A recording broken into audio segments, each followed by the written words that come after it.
welcome to Grandad's Reviews.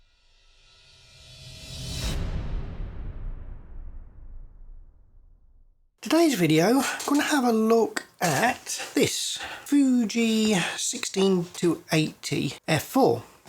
Now, I got this lens with the XS10 I purchased as a kit, and I thought, oh, try this lens.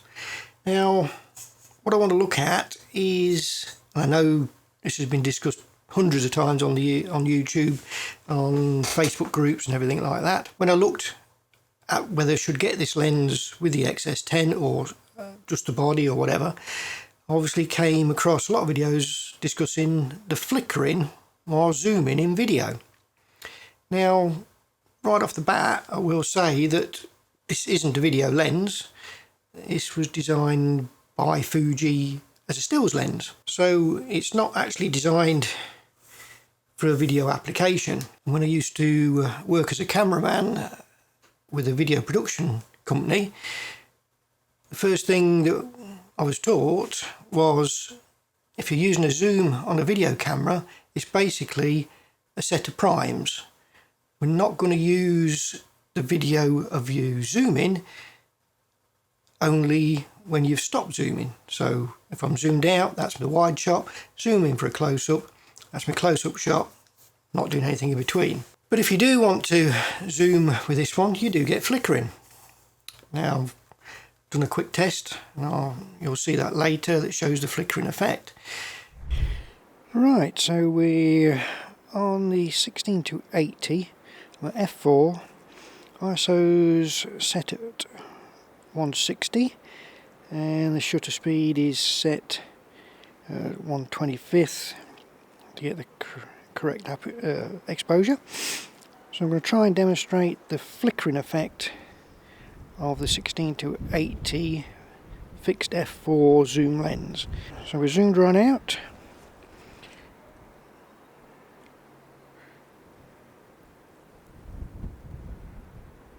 That's right in.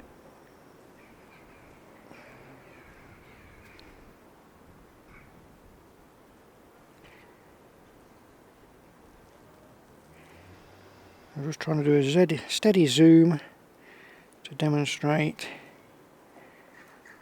the flickering effect. If you go faster,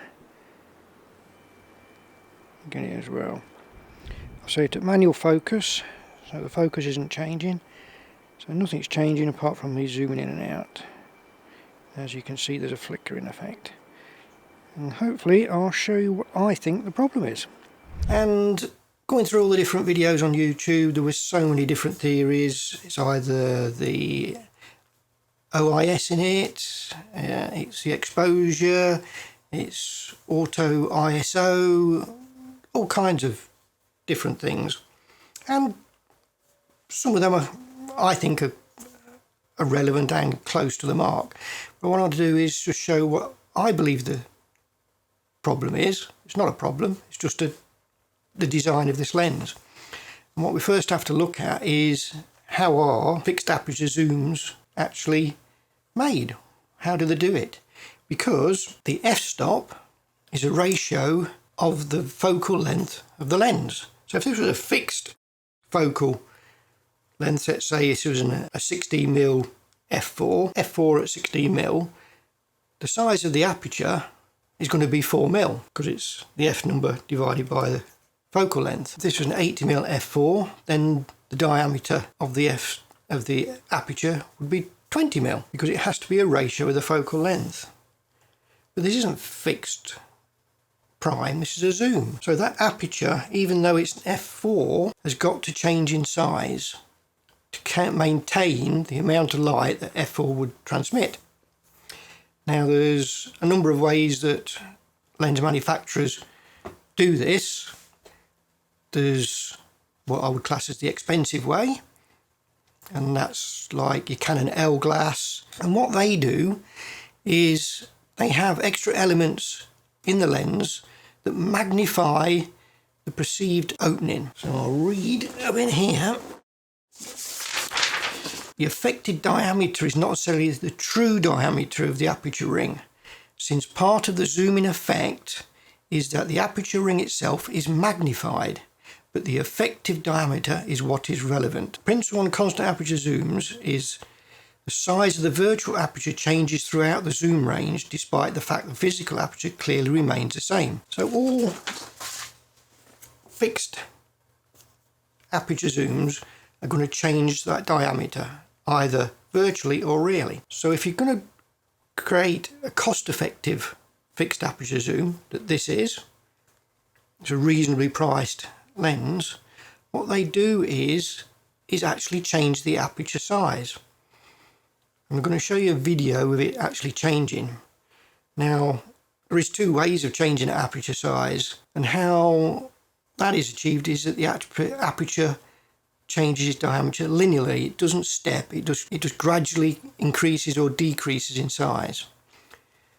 Fuji, on the other hand, in this lens in particular, uses a stepping effect.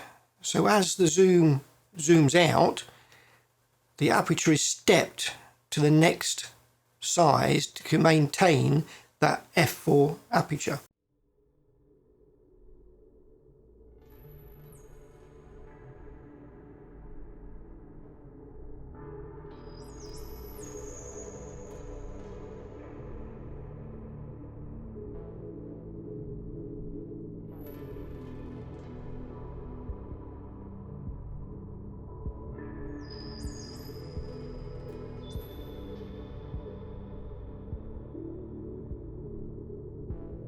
And you'll see that in the video I'm going to show you.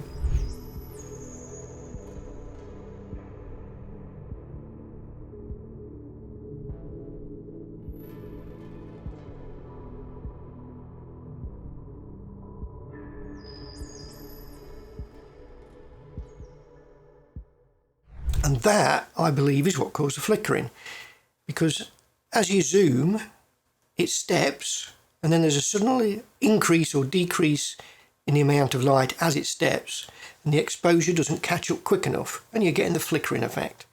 So it's not a fault, it's not an issue, it's just how Fuji have designed this lens to make it affordable as a fixed aperture zoom. If they'd done what Canon L glass do and used elements, then this would probably be twice the price. That's what I think is causing the issue. It's not designed as a cinema lens, it's a still lens where that is not an issue. You're not taking video in stills, you're just moving from one focal length to the other. So I say that's my opinion, my observation.